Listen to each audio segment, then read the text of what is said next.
Hello my dear student आप सभी का मोस्ट वेलकम है।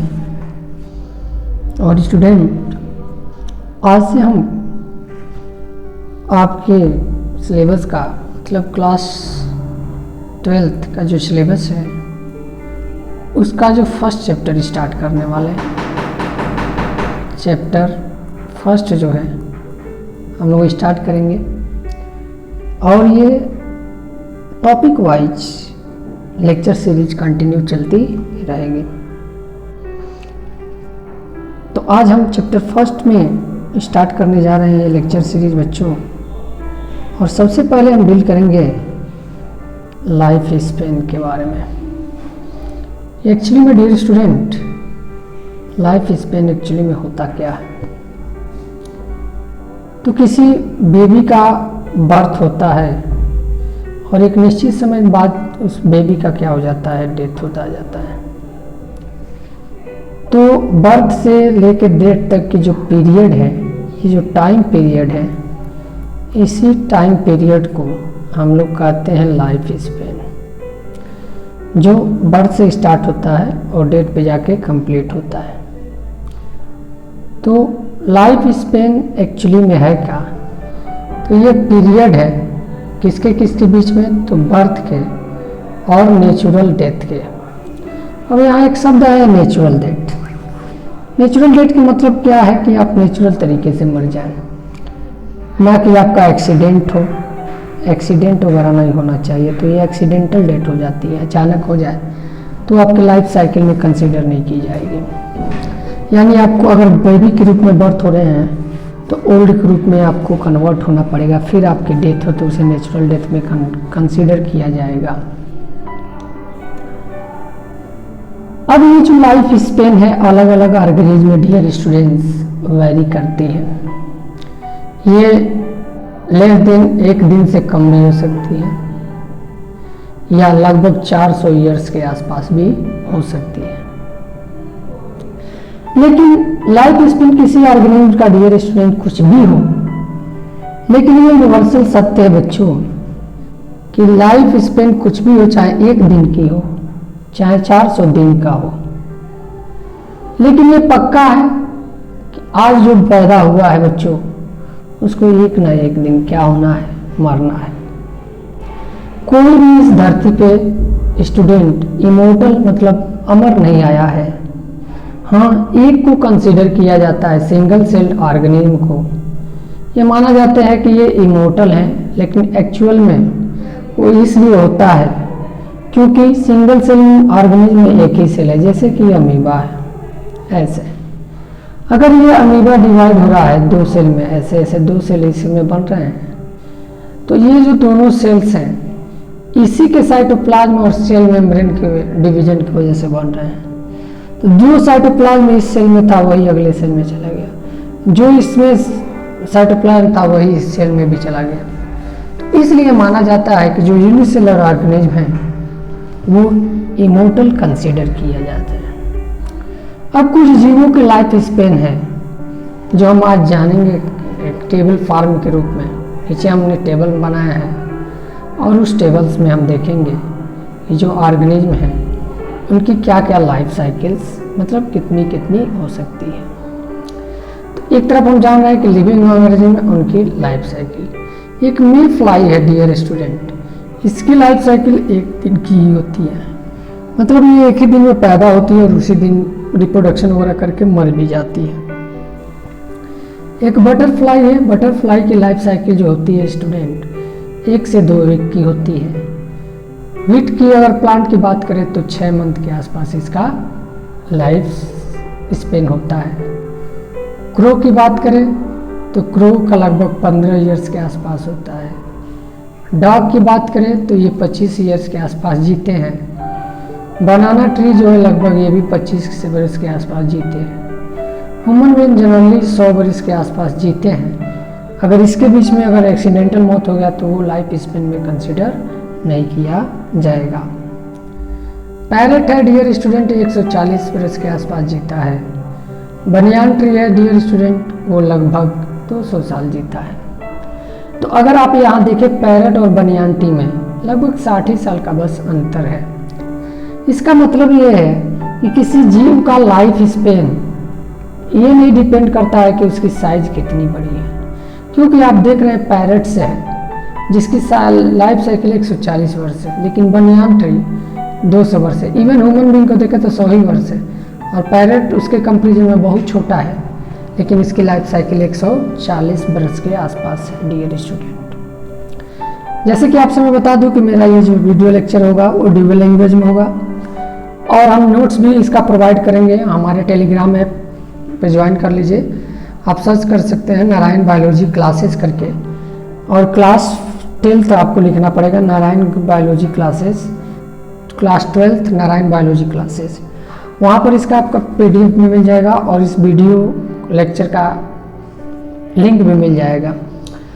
ये आप यूपी बोर्ड और अगर CBSE बोर्ड दोनों स्टूडेंट एक ही PDF और एक ही वीडियो से पढ़ सकते हैं, चाहे वो हिंदी मीडियम हो चाहे इंग्लिश मीडियम हो। हमारे यहाँ ऑफलाइन क्लासेस भी स्टार्ट हो गई हैं, तो अगर आप ज्वाइन करना चाहते हैं 12th के जो स्टूडेंट हैं और देवरिया से बिलोंग करते हैं, तो हमारे यहाँ आकर के ज्वाइन कर सकते हैं। जल्द ही न्यू बैच हम स्टार्ट करने वाले हैं। चलिए अब देखिए, जीवन मतलब क्या है, जीवन काल क्या है। तो किसी जीव के जन्म और प्राकृतिक मृत्यु के बीच की जो अवधि है उसी को जीवन काल कहा जाता है। डियर स्टूडेंट, अब ये जीवन काल है, ये एक दिन से कम समय का भी हो सकता है, और कम से कम 4 वर्ष से अधिक तक भी हो सकता है। ये भिन्न भिन्न हो सकता है, अलग अलग जीवों के लिए अलग अलग हो सकता है। लेकिन ये यूनिवर्सल ट्रूथ है डियर स्टूडेंट, कि जीवन काल चाहे कुछ भी हो, लेकिन प्रत्येक जीव की मृत्यु निश्चित है, और एक निश्चित समय अंतराल के बाद वो जीव को मरना ही है। जैसे एग्जाम्पल के रूप में बात करें तो एक उसके जीव हैं जिनको छोड़ दिया जाए तो सभी लोग क्या हैं, इमोर्टल है, नहीं तो यही सिर्फ क्या कंसीडर किए जाते हैं, मोर्टल कंसीडर किया जाते हैं, अमर कंसीडर किए जाते हैं। और हमने आपको बताया भी है कि क्यों ये कंसीडर किए जाते हैं, क्योंकि इनका साइटोप्लाज्म अगले जनरेशन में ट्रांसफ़र हो जाता है, इसलिए होता है कि इन्हें इमोर्टल कंसीडर किए जाते हैं। ठीक है डियर स्टूडेंट, चलिए डियर स्टूडेंट, कुछ जीवों का जीवन काल निम्न है, जो निम्नलिखित तालिका में ना करके हम फिगर के हेल्प से आपको इमेज के हेल्प से बताएंगे। यहाँ पे वहाँ पर हमने तालिका के हेल्प से बताया था। तो अगर देखें, एक काऊ है, इसका जो लाइफ साइकिल है, लाइफ स्पेन है, वो 18 से 22 वर्ष के आसपास है। अगर वहीं एक हम टार्टोइज की बात करें, कछुआ की बात करें, तो ये 80 से 120 वर्ष तक जीता है। देखिए, साइज डज नॉट मैटर कि लाइफ स्पेन बड़ी होगी कि छोटी होगी। आप यहाँ देखिए, काऊ है जिसकी साइज बड़ी है, लेकिन जो टार्टोइज है, कछुआ है, उसकी साइज छोटी है, लेकिन फिर भी ये 120 साल के आसपास जीता है, मिनिमम 80 के आसपास जीता है। एलिफेंट देखिए, इतनी बड़ी साइज होने के बावजूद भी ये 60 से 70 साल तक ही जीता है। जो ये बटरफ्लाई हैं, तितलियां हैं, ये 8 से 12 मंथ के आसपास जीती हैं। इसी तरह अगर हम देखें दूसरे ऑर्गेनिज्म की लाइफ साइकिल, जीवों की जीवन काल के बारे में, तो रोज का प्लांट 5 से 7 साल तक जीता है। जो क्रो है वो 10 से 12 साल तक के आसपास, 22 साल के आसपास जीता है। एक बनाना जो ट्री है वो लगभग 10 से 15 साल के आसपास सरवाइव करता है। एक जीरोफिटिक प्लांट फॉर्म है, ये 100 से 200 साल तक जीवित रह सकता है। जो पैरेट है वो 80 से 150 साल तक जीवित रह सकता है। इवन जो ये मक्खी है, ये 28 दिन के आसपास जीवित रह सकती है डियर स्टूडेंट। तो ये अलग अलग जीवों की लाइफ साइकिल अलग अलग हो सकती है। लेकिन अगर जीव कोई भी पैदा हो रहा हो तो उसके जीवन में एक बहुत ही इंपॉर्टेंट फिनोमेना होती है, जिस इंपॉर्टेंट फिनोमेना को कहते हैं रिप्रोडक्शंस। एक्चुअली में रिप्रोडक्शन क्या है, ये एक बायोलॉजिकल प्रोसेस है जो जरूरी भी है continuity of races, continuity of life की वजह से या किसी इंडिविजुअल की वजह से, क्योंकि रिप्रोडक्शन की प्रोसेस में ही ये ऑर्गेनिज्म में क्षमता होती है कि वो अपने ही जैसा दूसरे ऑर्गेनिज्म को बोर्न कर सके। तो ये continuity of life on the earth के लिए ज़रूरी भी है रिप्रोडक्शंस। अगर कुछ एग्जाम्पल की हेल्प से हम देखने का प्रयास करें तो डियर स्टूडेंट ये एक प्लांट है, थोड़ा और इसको छोटा करते हैं फिर आपको बताते हैं। यस, ये एक प्लांट्स है डियर स्टूडेंट, तो ये एडल्ट प्लांट्स हैं। आप देखें एडल्ट प्लांट जब मेच्योरिटी आई, रिप्रोडक्टिव फेज आया इसमें, तो इसमें फ्लावर का फॉर्मेशन हुआ। अब फ्लावर का है reproductive organ of the plant है, इसमें मेल और फीमेल सेक्स ऑर्गन बने, मेल सेक्स ऑर्गन बना और साथ ही साथ फीमेल सेक्स ऑर्गन बना, और ये मेल फीमेल सेक्स ऑर्गन में मेल और फीमेल गैमेट बने और दोनों आपस में फ्यूज किए, फर्टिलाइजेशन हुआ। उसके बाद जो सीड बना, सीड जर्मिनेट किया तो कुछ समय बाद न्यू सीडलिंग प्लांट बन गया और यही बाद में ग्रो करके मेच्योर प्लांट में क्या हो जाता है, कन्वर्ट हो जाता है। तो ये एक रिप्रोडक्शन की प्रोसेस है जो प्लांट में होता है। सेम इसी टाइप्स के एनिमल में भी होता है। जैसे कि अगर हम एग्जाम्पल की बात करें तो हम इसको और अच्छे से समझ सकते हैं एक एग्जाम्पल लेकर के। इस एग्जाम्पल है फ्रॉग का लाइफ साइकिल देख लेंगे हम। तो फ्रॉग में क्या होता है, एडल्ट फ्रॉग है, एग देता है, फिर फर्टिलाइजेशन होता है तो जाइगोट बनता है, जाइगोट फिर लार्वा में, ये लार्वा के डिफरेंट स्टेज हैं और ये फाइनली ये जो लार्वा है ये एडल्ट लार्वा में कन्वर्ट हो जाता है। तो ये रिप्रोडक्शन का ही रिजल्ट है कि अर्थ पे फ्रॉग की भी पॉपुलेशन हमेशा की तरह बनी रहती है। सेम इसी तरह अगर ह्यूमन का देखा जाए डियर स्टूडेंट, तो ह्यूमन में भी ऐसा ही रिप्रोडक्शंस होते हैं। ह्यूमन में एक मेल होंगी और एक फीमेल होगी। मेल में गैमेटोजेनेसिस होगा तो मेल गैमेट स्पर्म बनेगा, फीमेल में होगा तो ओवा बनेगा, और ये जो ओवा और स्पर्म में फ्यूज करेंगे जाइगोट बनेगा। ये जाइगोट एम्ब्रियो में कन्वर्ट होगा, बाद में यही एम्ब्रियो बेबी में कन्वर्ट हो जाएगी। तो इस टाइप के ह्यूमन बीइंग में रिप्रोडक्शन होता है। अब रिप्रोडक्शन के कुछ फॉलोइंग फंक्शन है। क्या फंक्शन है, तो आइए वन बाय वन देखते हैं इसके बारे में। What is the function of the reproductions. Reproduction वो प्रोसेस है जिसकी वजह से डियर स्टूडेंट अर्थ पर कंटिन्यूटी ऑफ स्पेसीज बनी हुई है। अर्थ पे लाइफ हमेशा क्या हुआ है, बना हुआ है। अगर रिप्रोडक्शन नहीं होता तो एक समय ऐसा आता कि अर्थ लाइफ विहीन हो जाता, विदाउट लाइफ हो जाता। Maintain life on the earth reproduction he maintain करता है। साथ ही साथ वेरिएशन अमंग पॉपुलेशन, जो एक ही पॉपुलेशन में अलग अलग टाइप के लोग दिखते हैं, इसी की वजह से दिखते हैं। साथ ही साथ जो मैकेनिज्म है प्रोड्यूसिंग ऑफ स्प्रिंग, इसमें लार्ज वेरिएशन देखने को मिलते हैं।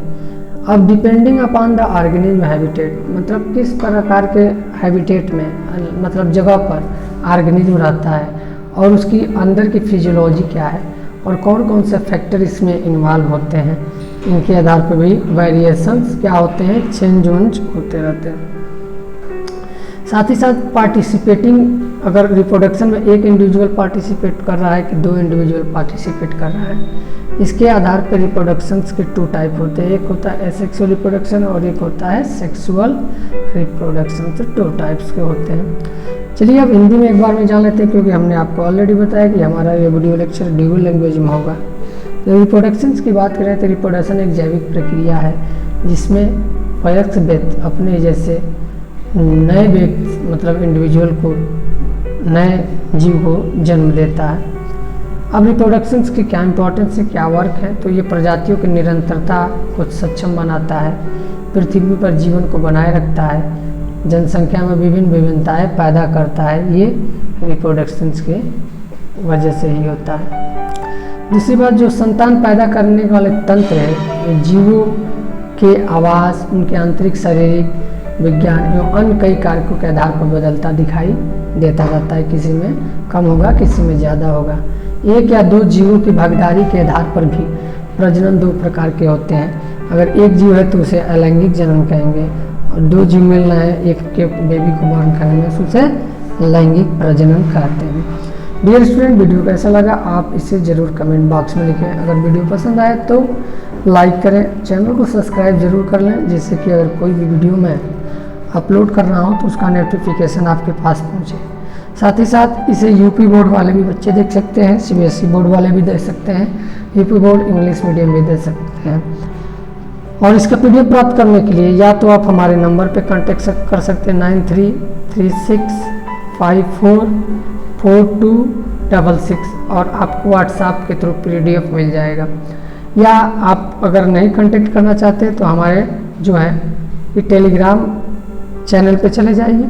टेलीग्राम चैनल का नाम है नारायण बायोलॉजी क्लासेस, और वहाँ पर Narayan biology classes for class 12th या directly class 12th Narayan biology classes, और वहाँ जा कर के आप इसका PDF प्राप्त कर सकते हैं। Thank you very much student for watching the video.